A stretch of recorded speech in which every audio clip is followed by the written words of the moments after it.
प्यारे विद्यार्थियों नमस्कार। आज मैं कक्षा 6, 7 तथा 8 के लिए एक राजवंश के बारे में बात करूंगा। यानी दक्षिण भारत के प्रमुख राजवंश कौन कौन से थे उसके बारे में बात करूंगा। इससे पहले आपकी जानकारी के लिए मैं आपको थोड़ा सा अवगत करवा देता हूं कि हम लोगों ने विद्यार्थियों पिछले वीडियो में मौर्य काल, गुप्त काल, ऐसे हम लोग चलते चलते आज हम 8वीं से 12वीं शताब्दी के बीच में जो शासन प्रणाली है उसके बारे में बात करने वाले हैं। सॉरी, दक्षिण भारत। चलिए, तो विद्यार्थियों दक्षिण भारत का राजवंश है वो 8वीं शताब्दी से 12वीं शताब्दी के बीच में रहा है। इसमें सबसे पहले विद्यार्थियों आते हैं राष्ट्रकूट। कौन आते हैं? राष्ट्रकूट। यानी ये शासन चलता रहा राष्ट्रकूटों का, चालुक्यों का, पल्लवों का और चोल शासकों। इस प्रकार से ये शासन चलता रहता है। 8वीं शताब्दी से 12वीं शताब्दी तक ये सिस्टम चलता है। राष्ट्रकूट, चालुक्य, पल्लव और चोल। तो विद्यार्थियों सबसे पहले हम ये कह सकते हैं, यानी ये चारों राजवंश दक्षिण भारत के राजवंश थे, प्रमुख राजवंश थे। अलग अलग जगह पर उनकी अलग अलग राजवंशों की राजधानी बनी हुई थी। ये चारों राजवंश एक दूसरे के बीच में, चारों राजवंशों में एक दूसरे के वंशों के बीच में संघर्ष चलता रहता था। ये राष्ट्रकूट थे। ये है जो दक्षिण भारत में राष्ट्रकूट की बात करूं तो ये दक्षिण भारत में है जो इन्होंने अपनी 753 ईस्वी में चालुक्यों को हराया और अपनी है जो वहां पर कह सकते हैं कि राजगद्दी स्थापित की। 753 ईस्वी में चालुक्यों को हरा करके राष्ट्रकूटों ने अपनी राजधानी बनाई, जिसमें जो राष्ट्रकूट था जिसने जो चालुक्यों को हराया उसका नाम था दंती दुर्ग। क्या नाम था? दंती दुर्ग। दंती दुर्ग ने इस चालुक्यों को हरा करके अपनी राजधानी स्थापित कर ली। कब स्थापित कर ली? 753 में। 753 ईस्वी में दंती दुर्ग ने चालुक्यों को हराकर राष्ट्रकूटों ने अपनी है जो राजधानी स्थापित कर ली। और ये है जो दक्षिण भारत में जो नर्मदा नदी है, नर्मदा नदी के दक्षिण भाग में इनका साम्राज्य है जो फैला हुआ। नर्मदा नदी के दक्षिण भाग। और ये चालुक्य थे। मतलब मैं चारों वंशों की साथ में ही बात करूंगा, क्योंकि चारों राजवंश एक ही समय में हुआ करते थे। एक बार इससे ये संघर्ष करता था तो ये इस बार इस वहां पर उसका अधिकार दूसरे वंश का हो जाता था।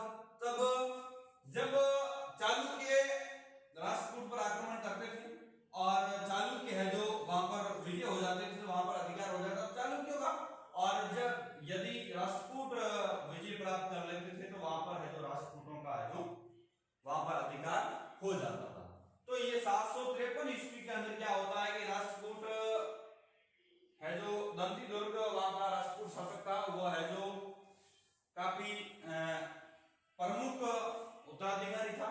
उसने है जो वहां पर है जो नर्मदा नदी के दक्षिण भाग में अपने साम्राज्य में है जो विस्तार किया। और ये चालुक्य थे। 443 ईस्वी में चालुक्य के शासनकाल की बात करूं तो उसमें एक आया था जिसका नाम था पुलिकेशन द्वितीय। क्या नाम था? क्योंकि मैं आपके कोर्स के हिसाब से उन ही राज प्रमुख उत्तराधिकारियों की बात करूंगा जो आपके कोर्स में है प्लस विशेष है।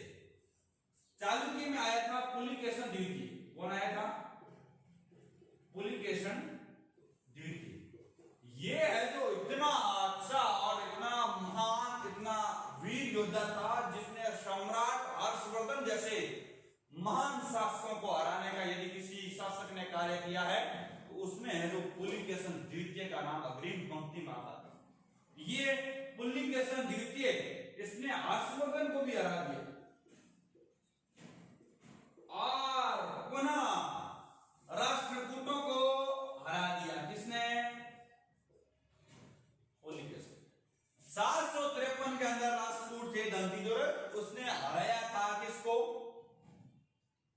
चालुक्यों और राष्ट्रकूटों ने अपने वहां पर साम्राज्य का विस्तार कर लिया।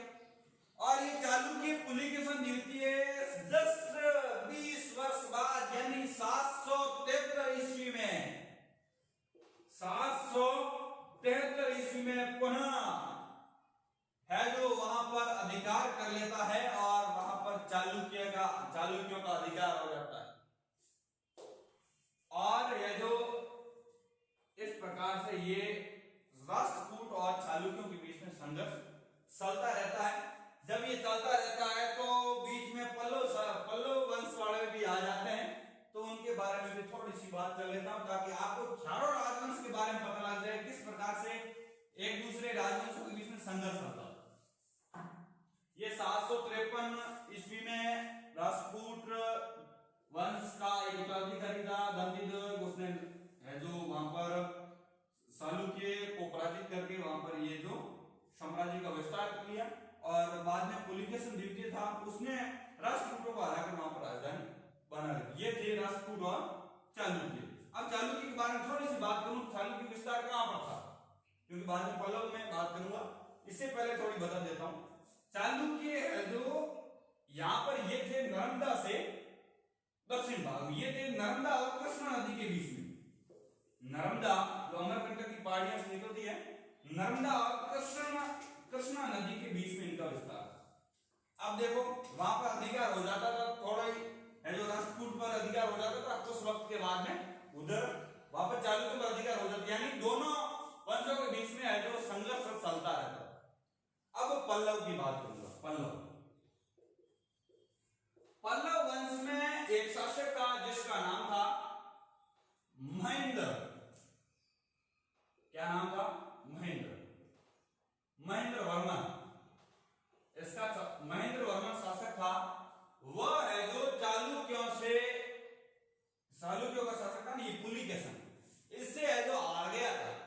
कौन? महेंद्र वर्मन पल्लव वंश का शासक था, जो है जो पुलिकेशन से हार गया था। अब देखो पुलिकेशन से महेंद्र वर्मन हार गया, लेकिन जस्ट कुछ दिनों के बाद यानी 742 ईस्वी में उसका एक पुत्र था जिसका नाम था नरसिंह वर्मन।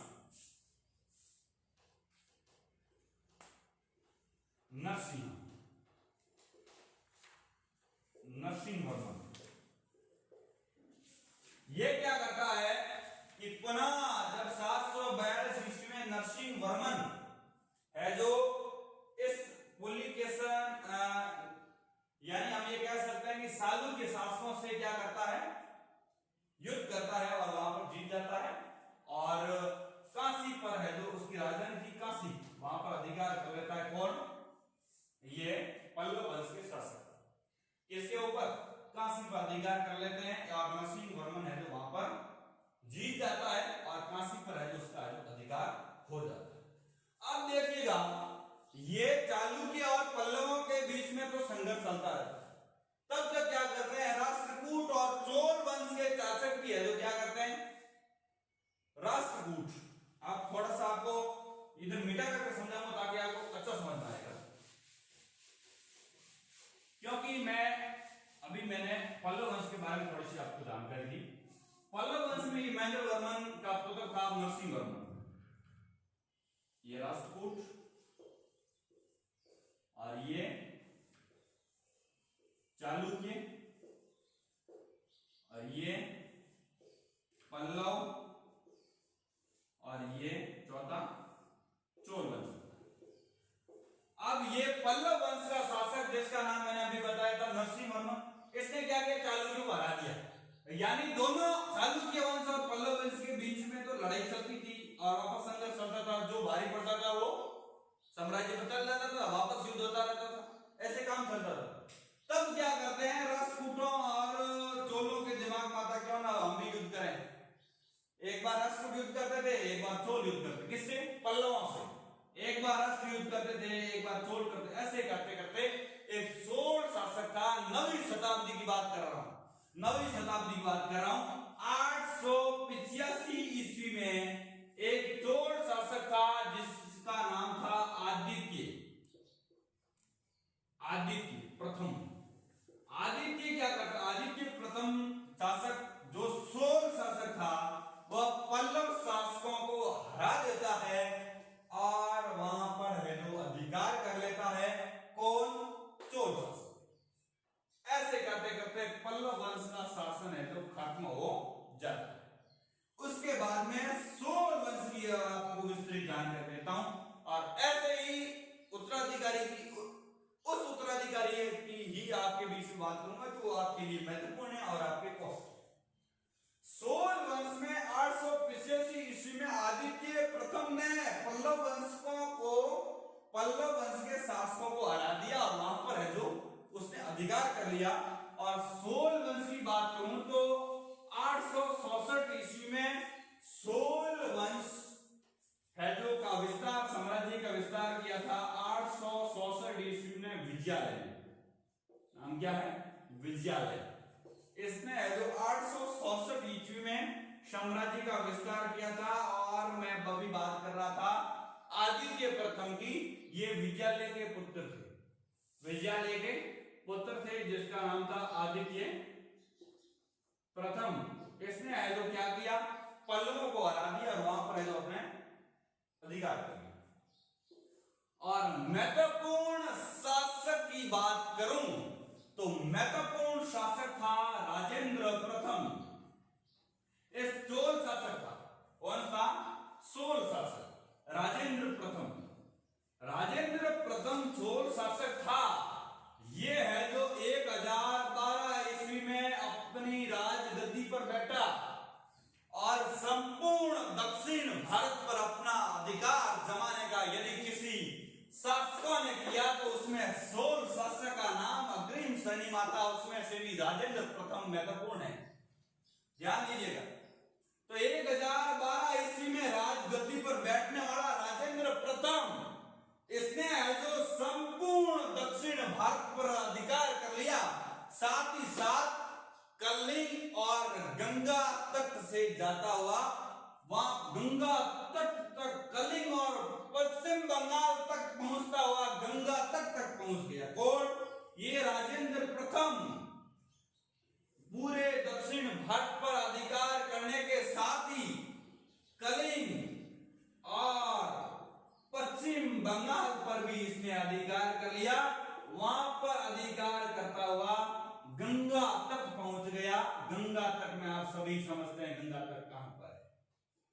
यानी ये इस प्रकार का इतना प्रतापी, इतना वीर और सकुशल कह सकते हैं, अपने आप में एक योद्धा था।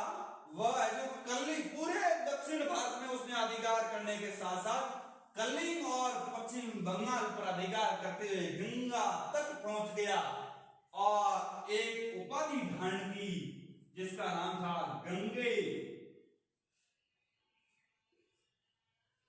गंगे की उपाधि धारण की किसने? इस राजेंद्र प्रथम ने गंगे की उपाधि धारण की और कलिंग और पश्चिम बंगाल से होता हुआ गंगा तक पहुंच गया। और ये राजेंद्र प्रथम यही भी विद्यार्थियों जल सागर से होता हुआ बर्मा और बंगाल की खाड़ी पर भी इसने अधिकार करने का काम किया है और अपने साम्राज्य विस्तार किया। बर्मा और बंगाल की खाड़ी, बर्मा तथा बंगाल की खाड़ी में इसने अधिकार किया था। किसने? राजेंद्र प्रथम ने।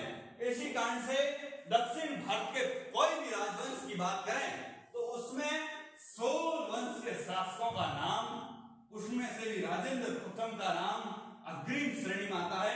और इससे हमें इतिहास की सभ्यता और संस्कृति को देखने की अनूठी है जो पहल है, जो अनूठी परंपराओं का दृश्य देखने को मिलता है इतिहास।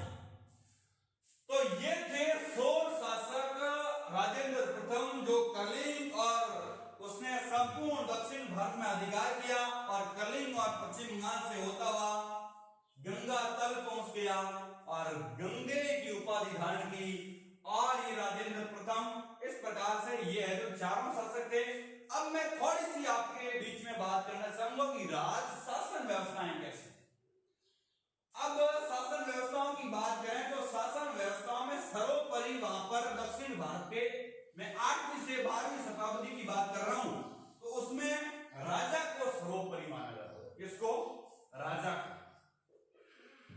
शासन व्यवस्था धीरे धीरे दिमाग में बिठाना विद्यार्थियों, इस प्रकार का टॉपिक आपको कंफ्यूजन कर सकता है, क्योंकि मैंने आपको छोटे छोटे राजवंश के बारे में और बहुत विशेष थे उसके बारे में ज्यादा जानकारी दी है, क्योंकि मेरे कहने का तात्पर्य है कि आपके जितना सिलेबस में है उतना ही मैं पढ़ाना चाहूंगा। यदि लंबी क्लासें होती तो आपको विस्तृत जानकारी मिलती है। शासन व्यवस्था की बात करें तो ये दक्षिण राजवंश 8वीं शताब्दी से 12वीं शताब्दी की बात कर रहा हूं विद्यार्थियों, तो वहां पर है जो राजा को सर्वोपरि माना जाता है। किसको? राजा को सर्वोपरि माना जाता था, और यदि राजा चाहता था तो वह अपने मंत्रिमंडल यानी मंत्री है, उनके जो भी असिस्टेंट उनकी है जो व्यवस्था कर सकता था, यानी राजा जो कहता था उसके अनुसार प्रजा चलती थी, समस्त लोग उसके अनुसार चलते थे। और राजा के अलावा ये पल्लव वंश थे, पल्लव वंश है जो इसको शासन व्यवस्था को राष्ट्र, काटद और ग्रामों में विभाजित करते थे। राष्ट्र, काटद और ग्रामों में विभाजित किया करते थे शासन व्यवस्था को। कौन? पल्लव। और जो चोल वंश के थे वह शासन व्यवस्था को नाडु और नाडु जैसी व्यवस्थाओं में है जो ये चोल वंश के शासक बांटा करते थे। इसी कारण से इसका नाम, जो आप तमिल भाषा की बात कर रहे हैं, तमिलनाडु आज सुन रहे हैं, इस नाडु के कारण इसका नाम तमिलनाडु पड़ा है विद्यार्थियों। किसके कारण? नाडु शासन व्यवस्था हुआ करती थी दक्षिण भारत में 8वीं शताब्दी से 12वीं शताब्दी के बीच में, इसी कारण से इसका नाम तमिलनाडु पड़ा है।